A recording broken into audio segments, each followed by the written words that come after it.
चलिए खबरों में आगे बढ़ते हैं और अब बात करते हैं केरल के पलक्कड़ की, जहां पर एक कार्यक्रम के दौरान हमास के नेताओं को श्रद्धांजलि दी गई है। केरल का यह पूरा मामला है, जहां पर पलक्कड़ में एक कार्यक्रम के दौरान हमास के नेताओं को श्रद्धांजलि दी गई। हाथी पर बैठकर हमास के नेता की जो तस्वीर है उसे लेकर जो है वो श्रद्धांजलि देने का ये पूरा जमावड़ा लगाया गया था। पलक्कड़ में केरल के अंदर ये जो श्रद्धांजलि कार्यक्रम है वो रखा गया था। एक तरफ इजराइल और हमास के बीच जिस तरीके से युद्ध हुआ, फिलहाल शांति की स्थिति है। दूसरी तरफ अभी भी लगातार इजराइल एक बड़ी कार्रवाई जो है वो करने की बात कह रहा है, और दूसरी तरफ अब हमास के नेताओं को पलक्कड़ में जो श्रद्धांजलि है वो दी जाती है।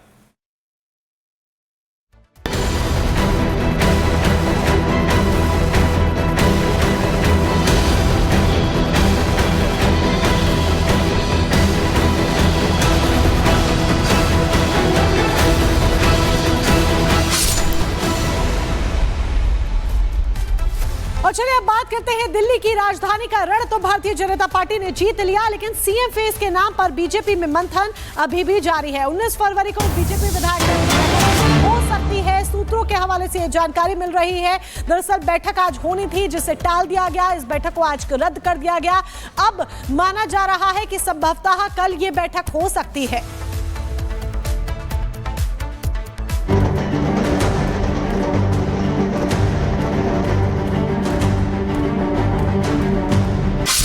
प्रवेश वर्मा, रेखा गुप्ता, शिखा रॉय, आशीष सूद, विजेंद्र गुप्ता, ये वो नाम गए जिनमें से एक के सीएम बनने को लेकर चर्चाएं तेज है। माना जा रहा है कि इन्हीं में से कोई एक दिल्ली की सत्ता के शीर्ष पर बैठने वाला चेहरा हो सकता है, जिसके हाथ होगी राजधानी की कमान। शपथ की तारीख तय, जगह फिक्स, बस ऐलान का इंतजार बाकी है। आज दिल्ली के नए सीएम को लेकर विधायक दल की बैठक होनी थी, जो अब टल चुकी है, लेकिन अब माना जा रहा है कि अगले 48 घंटे में दिल्ली का अगला मुख्यमंत्री कौन होगा, इसका ऐलान हो जाएगा। आज प्रस्तावित विधायक दल की बैठक टल गई। अब विधायक दल की बैठक 19 फरवरी को होगी, जिसके बाद 20 फरवरी को नई सरकार का शपथ ग्रहण होगा। दावा किया जा रहा है कि इस बार दिल्ली में 2 डिप्टी सीएम होंगे। एक डिप्टी सीएम पूर्वांचली समाज से होगा, जबकि दूसरा डिप्टी सीएम स्थानीय नेता होगा, जिसका दिल्ली के ग्रामीण इलाकों तक प्रभाव हो। दिल्ली की जनता ने आपके नेता केजरीवाल सहित आम आदमी पार्टी के सभी बड़े नेताओं को हरा दिया है। इसलिए भ्रम और आडंबर बंद करें। तो श्री नरेंद्र मोदी जी की डबल इंजन की सरकार पर विश्वास है। देखिए, मुझे लगता है कि दिल्ली की जनता ने भाजपा को चुना है, एक सकारात्मक राजनीति करने के लिए चुना है। जो वादे उन्होंने दिल्ली की जनता से किए थे, उन पर काम करना चाहिए। सवाल ये कि दिल्ली का सीएम कौन होगा और उसका ऐलान कब होगा। सच्चाई तो ये कि दिल्ली का मुख्यमंत्री कौन होगा, इसका जवाब बीजेपी दफ्तर की दीवार तक को पता नहीं। दिल्ली के नए सीएम के नाम की पर्ची सिर्फ प्रधानमंत्री के पास है और सिर्फ पीएम मोदी को ही पता है दिल्ली का सीएम कौन होगा। मोदी के पास विधायकों के मन में क्या चल रहा है, उसकी रिपोर्ट पहले की जा चुकी है। उस रिपोर्ट के आधार पर ही पीएम दिल्ली के नए सीएम का नाम लिख चुके हैं। एक अच्छी सरकार बनाकर देंगे, आप इंतजार कीजिए। जल्द ही शपथ ग्रहण समारोह भी होगा। एक जनता की चुनी हुई 2/3 बहुमत की सरकार आएगी और दिल्ली को विकसित दिल्ली बनाकर दिखाएगी। देखिए, अभी हमारी बैठक, अभी हमारे पर्यवेक्षक जल्दी तय हो जाएंगे और उसके बाद हमारी बैठक 1-2 दिन में हो जाएगी और तुरंत इससे जल्दी ही आपको और दिल्ली के लोगों को ये सब जानकारी मिलेगी। देखिए, मेरा ख्याल है कि देखिए 20 से पहले तो करना ही है, तो 17 को 18 को ऐसा लगभग होना चाहिए। एक बात तो साफ है कि दिल्ली के सीएम का जो भी चेहरा होगा और उसके पीछे मोदी के गारंटी को पूरा करने का मादा होगा, जो भविष्य में दिल्ली में बीजेपी की जड़ों को मजबूत करेगा, जो कास्ट कम्युनिटी, कैडर और कमिटमेंट सब पर काम करेगा। चुनाव के बाद से ही दिल्ली के राजनीतिक गलियारों में सीएम के नाम की लिस्ट तैयार रखी है। कयासों को बल तब और मिल गया जब राज्य में सरकार गठन को लेकर बीजेपी में मीटिंग का दौर शुरू हो गया। 11 फरवरी को बीजेपी अध्यक्ष जेपी नड्डा ने 10 निर्वाचित विधायकों के साथ बैठक की, जिसमें 3-4 संभावित सीएम के दावेदार भी थे। इसके बाद जब मोदी भारत पहुंचने वाले थे, तब यानी 14 फरवरी को अचानक बीजेपी के संगठन महासचिव बीएल संतोष ने दिल्ली प्रदेश अध्यक्ष वीरेंद्र सचदेवा के साथ मुलाकात की, जिसके बाद कयासों को और बल मिल गया। 15 फरवरी को भी बीजेपी के हेडक्वार्टर में बीजेपी की मीटिंग हुई। कहा गया कि ये मीटिंग संगठन के मंत्रियों की हर महीने होने वाली मीटिंग है।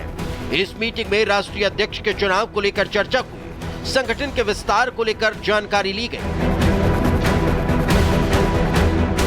एक बात तो तय है कि 27 साल बाद दिल्ली का सिंहासन बीजेपी को मिला है। मोदी दिल्ली को लेकर कोई समझौता करने वाले नहीं, इसलिए देर हो रही है। कहा जा रहा है मोदी दिल्ली को जो चेहरा देंगे वो पास्ट का हिसाब भी करेगा, प्रेजेंट को शानदार करेगा और फ्यूचर को मजबूत करेगा। Bureau report, Republic Bharat. और संघ प्रमुख मोहन भागवत ने बंगाल से हिंदुओं को एकजुट होने का संदेश दिया है। मोहन भागवत के इस बयान को बंगाल के चुनाव से जोड़कर देखा जा रहा है। साथ ही यह भी माना जा रहा है कि मोहन भागवत का ये बयान बंगाल चुनाव में बीजेपी के लिए पिच तैयार करेगा। और यही वजह है कि बंगाल की धरती से मिले संदेश के मायने क्या है, इसको बंगाल के चुनाव से जोड़कर देखा जा रहा है। पूरी खबर क्या है, रिपोर्ट में समझाते हैं।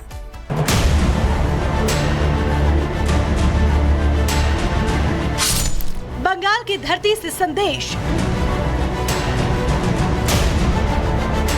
हिंदुओं को करें एकजुट। संघ संपूर्ण हिंदू समाज का संगठन करना चाहता है। पश्चिम बंगाल के बर्धमान में आरएसएस यानी कि राष्ट्रीय स्वयंसेवक संघ की सभा का आयोजन हुआ। सभा को संबोधित करते हुए मोहन भागवत ने बंगाल के कार्यकर्ताओं को एक विशेष काम सौंपा।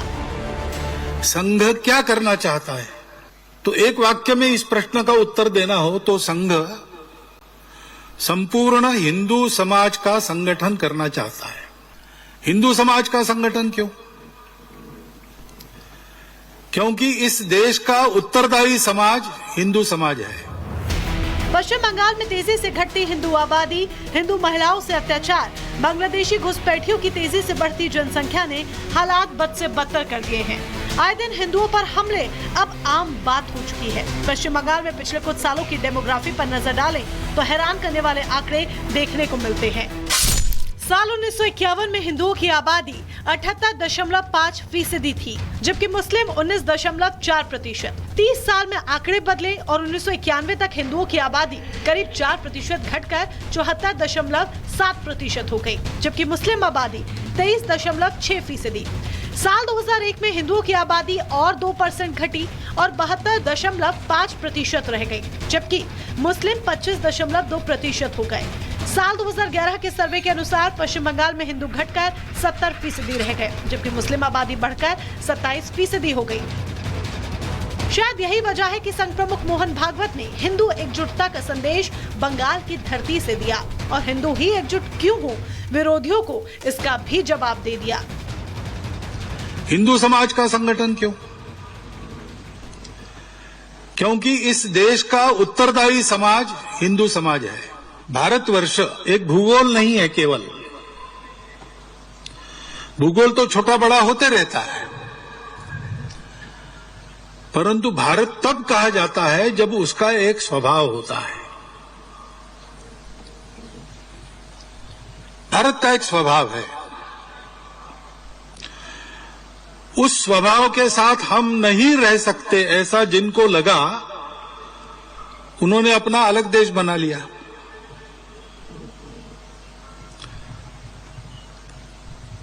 तो स्वाभाविक ये है कि जो नहीं बिछड़े उन सबको भारत नाम का स्वभाव चाहिए। इस भूभाग पर रहने वाले सबका यही स्वभाव पाया। वो स्वभाव क्या है? विश्व की विविधता को स्वीकार